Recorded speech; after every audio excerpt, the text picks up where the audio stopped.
Geni Faruk peluk Ashanty, mertua Aurel Hermansyah malah banjir cibiran. Baru-baru ini Ashanty memposting foto bersama Lenggo Geni Faruk, namun Ibu Atta Halilintar itu malah panen cibiran. Ashanty memang tengah foto bertiga dengan Krisdayanti dan Lenggo Geni Faruk, tetapi Ibu Atta Halilintar tersebut malah dicibir besan goib. Postingan Ashanty dengan Lenggo Geni Faruk tersebut banjir komentar. Sebelumnya, diketahui Atta dan Aurel Hermansyah baru saja mengadakan acara pengajian 4 bulanan.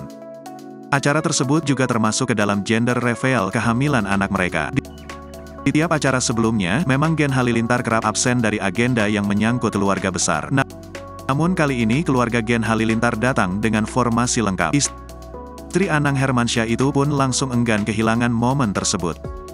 Ia mengunggah foto bersama Krisdayanti dan Geni Faruk. Caption yang bagus apa ya? Tanya Ashanty.